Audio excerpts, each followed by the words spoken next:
Saya pernah melihat di YouTube pemberkatan pernikahan berbeda kepercayaan yang dilangsungkan di gereja. Dua sejoli yang memiliki keyakinan yang berbeda, dinikahkan secara Kristen oleh oknum pendeta atau pastor, dan tentu pernikahan itu mengatasnamakan nama Tuhan. Apakah Tuhan membolehkan pernikahan sepasang manusia berbeda keyakinan? Apakah tindakan pendeta atau pastor yang memberkati pernikahan sepasang manusia yang berbeda keyakinan sejalan dengan perintah Tuhan? Apakah sesuatu yang dilarang oleh Tuhan, tetapi dibolehkan oleh pendeta dengan mencatut namanya, sehingga keputusan yang diambil oleh pendeta atau pastor seolah-olah sah di mata Tuhan? Pernikahan sejatinya menyatukan sepasang manusia, yaitu laki-laki dan perempuan, dan mereka bukan lagi dua, tetapi menjadi satu daging di dalam Tuhan. Pernikahan pada manusia bukan semata-mata untuk mendapatkan keturunan, tetapi harus berjalan sesuai dengan firman Tuhan, menuju kehidupan yang kekal di akhirat nanti. Oleh karena itu, pernikahan secara Kristen adalah lambang hubungan antara Tuhan dan umatnya, sehingga dalam pernikahan di dalam gereja didasarkan kepada kasih yang bertanggung jawab, dan tetap setia dalam kondisi apapun sampai ajal menjemput. Setelah memiliki anak, maka kedua orang tua berkewajiban untuk mendidik anak-anaknya untuk taat kepada Tuhan, taat kepada orang tua, dan mengasihi sesama manusia. Oleh karena itu, pasangan yang menikah harus sebagai pasangan yang seimbang, satu iman di dalam Kristus. Jika sepasang muda-mudi yang berbeda agama yang saling mencintai dan berencana untuk melangsungkan pernikahan, apakah gereja boleh memberkatinya?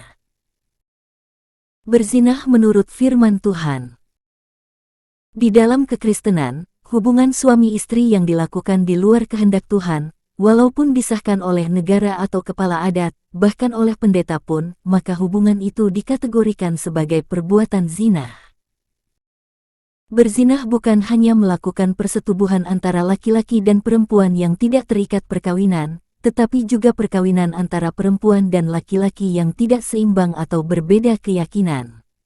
Di dalam kitab Perjanjian Lama, pernikahan berbeda kepercayaan, atau bangsa Israel menikah dengan mereka yang beriman kepada ilah lain akan disebut berzinah, dan anaknya pun adalah anak-anak hasil zina. Kalau beriman kepada Yesus mendatangkan berkat keselamatan, sedangkan agama lain di luar Kristen tidak ada keselamatan tetapi kutuk, sehingga anak-anak hasil perzinahan ini akan mewariskan kutuk tersebut. Beberapa ayat firman Tuhan yang menjelaskan beberapa kondisi yang dikategorikan sebagai perbuatan zina. Melakukan hubungan seks dengan pasangan yang tidak terikat dengan pernikahan yang sah secara gereja. Pasangan yang tidak seimbang atau tidak seiman. Orang yang cerai dan menikah lagi dengan yang lain. Pikiran yang mesum atau membayangkan adegan mesum dengan orang lain. Zinah dalam arti melakukan persetubuhan dengan pasangan yang tidak diikat dengan pernikahan yang sah. Saya kira semuanya sudah paham. Untuk itu saya tidak perlu menjelaskan itu di dalam video ini. Berzinah karena pasangan yang tidak seimbang atau tidak seiman. Cinta itu buta, itulah pepatah yang sering diungkapkan oleh seseorang yang jatuh cinta yang tidak memandang bibit, bebet, dan bobot. Bagi mereka yang beriman kuat, keselamatan tentu lebih utama daripada cinta. Kasih kepada Yesus harus melampaui segala sesuatu, sebab Tuhan sendiri berkata, "Barang siapa mengasihi bapa atau ibunya lebih daripadaku, ia tidak layak bagiku, dan barang siapa mengasihi anaknya laki-laki atau perempuan lebih daripadaku, ia tidak layak bagiku." Ada beberapa ayat yang akan saya tunjukkan bahwa pernikahan beda agama tidak memiliki dasar untuk diperbolehkan oleh gereja. 2 Korintus 6 ayat 14. Janganlah kamu merupakan pasangan yang tidak seimbang dengan orang-orang yang tak percaya. Sebab persamaan apakah terdapat antara kebenaran dan kedurhakaan? Atau bagaimanakah terang dapat bersatu dengan gelap? Persamaan apakah yang terdapat antara Kristus dan Belial? Apakah bagian bersama orang-orang percaya dengan orang-orang tak percaya? Apakah hubungan bait Allah dengan berhala? Karena kita adalah bait dari Allah yang hidup menurut firman Allah ini, aku akan diam bersama-sama dengan mereka dan hidup di tengah-tengah mereka, dan aku akan menjadi Allah mereka, dan mereka akan menjadi umatku. Sebab itu, keluarlah kamu dari antara mereka, dan pisahkanlah dirimu dari mereka, firman Tuhan, dan janganlah menjamah apa yang najis, maka aku akan menerima kamu. Keluaran 34 ayat 16. Apabila engkau mengambil anak-anak perempuan mereka menjadi istri anak-anakmu, dan anak-anak perempuan itu akan berzinah dengan mengikuti Allah mereka, maka mereka akan membujuk juga anak-anakmu laki-laki untuk berzinah dengan mengikuti Allah mereka. Esra 13 ayat 25-26. Aku menyesali mereka, kukutuki mereka, dan beberapa orang di antara mereka kupukuli dan kucabut rambutnya dan kusuruh mereka bersumpah demi Allah, demikian, jangan sekali-kali kamu serahkan anak-anak perempuanmu kepada anak-anak lelaki mereka, atau mengambil anak-anak perempuan mereka sebagai istri untuk anak-anak lelakimu atau untuk dirimu sendiri. Bukankah Salomo, Raja Israel, telah berbuat dosa karena hal semacam itu? Walaupun di antara begitu banyak bangsa tidak ada seorang raja seperti dia, yang dikasihi Allahnya dan diangkat oleh Allah itu menjadi raja seluruh Israel, namun dia pun terbawa ke dalam dosa oleh perempuan-perempuan asing itu. Nehemia 9 ayat 11-12. Yang kau perintahkan dengan perantaraan hamba-hambamu, para nabi itu, dengan berfirman, negeri yang kamu masuki untuk diduduki adalah negeri yang cemar oleh karena kecemaran penduduk negeri, yakni oleh karena kekejian yang mereka lakukan dengan segala kenajisan mereka di segenap negeri itu dari ujung ke ujung. Jadi sekarang janganlah kamu memberikan anak-anak perempuanmu kepada anak lelaki mereka, ataupun mengambil anak-anak perempuan mereka untuk anak-anak lelakimu. Janganlah kamu mengikhtiarkan kesejahteraan dan kebahagiaan mereka untuk selama-lamanya, supaya kamu menjadi kuat, mengecap hasil tanah yang baik, dan mewariskan tanah itu kepada anak-anakmu untuk selama-lamanya.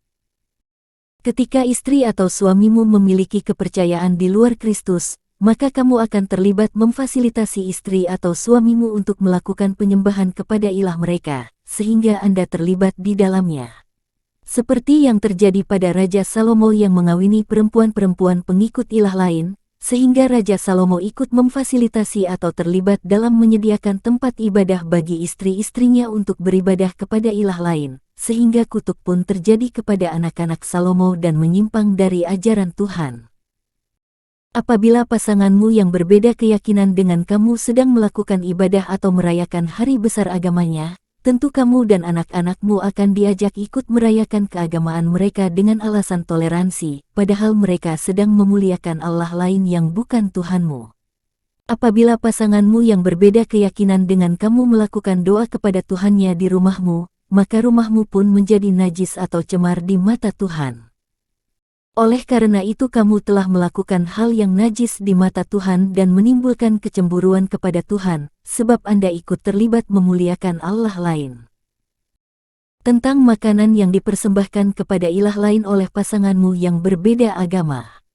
Apabila suami atau istrimu penyembah roh-roh jahat atau setan, ia memberikan kepadamu atau kepada anak-anakmu makanan hasil persembahannya kepada roh-roh jahat atau setan, maka kamu dan anak-anakmu juga telah bersekutu dengan roh-roh jahat tersebut. Wahyu 2 ayat 14. Tetapi aku mempunyai beberapa keberatan terhadap engkau, di antaramu ada beberapa orang yang menganut ajaran Bileam, yang memberi nasihat kepada Balak untuk menyesatkan orang Israel, supaya mereka makan persembahan berhala dan berbuat zina. 1 Korintus 10 ayat 19-20. Apakah yang kumaksudkan dengan perkataan itu? Bahwa persembahan berhala adalah sesuatu, atau bahwa berhala adalah sesuatu? Bukan. Apa yang kumaksudkan ialah bahwa persembahan mereka adalah persembahan kepada roh-roh jahat, bukan kepada Allah. Dan aku tidak mau bahwa kamu bersekutu dengan roh-roh jahat. 1 Tesalonika 4 ayat 3-5. Karena inilah kehendak Allah, pengudusanmu, yaitu supaya kamu menjauhi percabulan. Supaya kamu masing-masing mengambil seorang perempuan menjadi istrimu sendiri dan hidup di dalam pengudusan dan penghormatan. Bukan di dalam keinginan hawa nafsu, seperti yang dibuat oleh orang-orang yang tidak mengenal Allah. Orang yang cerai dan menikah lagi dengan yang lain. Bercerai dari istri atau suami, lalu kemudian menikah dengan orang lain dan sudah disahkan secara hukum, tetapi dalam pandangan Allah, menikah lagi dengan pasangan lain merupakan perzinahan. Lukas 16 ayat 18. Setiap orang yang menceraikan istrinya, lalu kawin dengan perempuan lain, ia berbuat zina, dan barang siapa kawin dengan perempuan yang diceraikan suaminya, ia berbuat zina. Pikiran yang mesum atau membayangkan adegan mesum dengan orang lain. Berzinah bukan hanya karena perbuatan langsung dengan orang lain, ternyata pikiran cabul juga tergolong perbuatan zina. Matius 5 ayat 28.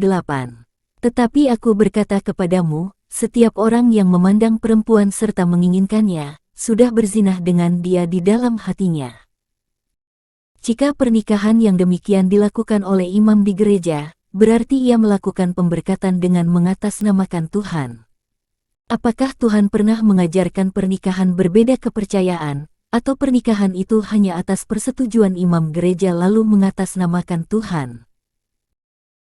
Perkawinan antara dua sejoli yang berbeda denominasi. Seiman tetapi berbeda denominasi karena berbeda penafsiran.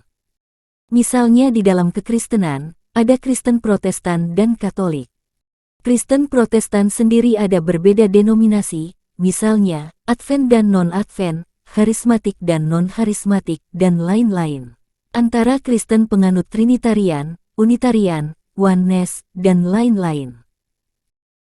Di sini saya tidak akan membahas perbedaan-perbedaan mereka, tetapi saya hanya ingin menyampaikan bahwa perbedaan denominasi gereja pun mengalami problem di dalam rumah tangga, dan membuat anak bingung mau ikut gereja yang mana. Kalau salah satu pihak mengatakan bahwa ajaran gerejanya yang lebih alkitabiah, maka pihak yang lain bisa tersinggung. Padahal perbedaan itu muncul karena salah satu atau kedua-duanya ada yang keluar dari kebenaran. Akibatnya, mereka tidak pernah bersama-sama dalam beribadah. Perselisihan pun bisa timbul karena berbeda pemahaman. Oleh karena itu, perkawinan sebaiknya dilakukan antar satu denominasi, atau salah satu harus mengalah dan menjadi satu denominasi, tetapi ajaran yang tidak sesuai dengan imannya tidak harus diikuti, sebab yang menyelamatkan adalah imannya, bukan gerejanya. Nah, kita sudah paham bahwa pasangan beda keyakinan atau pasangan yang tidak seimbang termasuk dalam perbuatan zina. Karena terang tidak akan bersatu dengan gelap, Kristus dan Belial tidak akan pernah bersatu. Jika firman Tuhan telah berkata bahwa pasangan yang tidak seimbang termasuk dalam perbuatan zina, karena terang tidak akan bersatu dengan gelap, Kristus dan Belial tidak akan pernah bersatu, tetapi Anda masih nekat menikah dengan pasangan yang bukan seiman, dan ingin diberkati di dalam gereja, apakah Anda sedang menunjukkan ketaatan kepada Tuhan, atau Anda sedang memaksakan kehendak kepada Tuhan? Apabila engkau lebih memilih pria atau wanita yang berbeda keyakinan sebagai pasangan hidupmu, pria atau wanita yang tidak mencintai dan tidak mengenal Tuhan yang menjadi Bapamu, maka sesungguhnya Anda tidak layak bagi Tuhan. Apabila engkau lebih memilih pria atau wanita yang tidak mengenal dan mencintai Tuhan yang menjadi Bapamu sebagai pendamping hidupmu, berarti Anda bukan orang yang sungguh-sungguh mengasihi Tuhan, sebab engkau juga mencintai dunia. Ketidaksetiaanmu terhadap perintah Tuhan, karena lebih memilih pengikut ilah lain sebagai pendamping hidupmu, orang yang tidak mengasihi Tuhan yang menjadi Bapamu, tetapi Anda minta pernikahanmu diberkati Tuhan melalui gereja, di manakah urat malumu?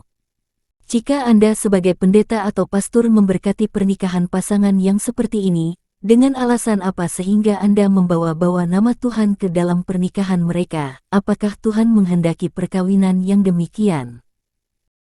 Apakah Anda takut mereka jatuh dalam perzinahan sehingga Anda memberkati mereka atas kehendakmu sendiri? Bukankah pernikahan beda keyakinan yang Anda berkati adalah hidup dalam perzinahan? Jika demikian perintah firman Tuhan, bolehkah gereja memberkati pernikahan beda agama? Tuhan Yesus sendiri sudah berkata, Matius 28 ayat 20, dan ajarlah mereka melakukan segala sesuatu yang telah kuperintahkan kepadamu. Dan ketahuilah, aku menyertai kamu senantiasa sampai kepada akhir zaman. Yohanes 15 ayat 14. Kamu adalah sahabatku, jikalau kamu berbuat apa yang kuperintahkan kepadamu. Perhatikan kata yang saya garis bawahi, kuperintahkan, yaitu yang diperintahkan oleh Tuhan, yaitu yang sudah tertulis di kitab Injil, bukan atas perintah gereja hasil kompromi para imamnya. 1 Timotius 6 ayat 3-5. Jika seorang mengajarkan ajaran lain dan tidak menurut perkataan sehat, yakni perkataan Tuhan kita Yesus Kristus dan tidak menurut ajaran yang sesuai dengan ibadah kita, ia adalah seorang yang berlagak tahu padahal tidak tahu apa-apa. Penyakitnya ialah mencari-cari soal dan bersilat kata, yang menyebabkan dengki, cedera, fitnah, curiga. Percekcokan antara orang-orang yang tidak lagi berpikiran sehat dan yang kehilangan kebenaran, yang mengira ibadah itu adalah suatu sumber keuntungan. Apakah para pendeta atau pastor diberi kewenangan untuk mengubah perintah Tuhan, lalu Tuhan akan patuh dan mengikuti apa yang diajarkan oleh mereka? Apakah ajaran yang tidak diperintahkan Tuhan layak dijadikan sebagai ajaran gereja? Yesus Kristus tetap sama, baik kemarin maupun hari ini dan sampai selama-lamanya. Ibrani 13 ayat 8. Langit dan bumi akan lenyap, tetapi firman-Ku kekal selama-lamanya. Matius 24 ayat 35. Tetapi sekalipun kami atau seorang malaikat dari sorga yang memberitakan kepada kamu suatu Injil yang berbeda dengan Injil yang telah kami beritakan kepadamu, terkutuklah dia. Galatia 1 ayat 8. Pesan saya kepada pastor dan pendeta. Jangan membawa-bawa nama Tuhan dalam perkara-perkara yang melanggar firman Tuhan, sebab apa yang Anda lakukan adalah atas keputusanmu sendiri, bukan atas perintah Tuhan.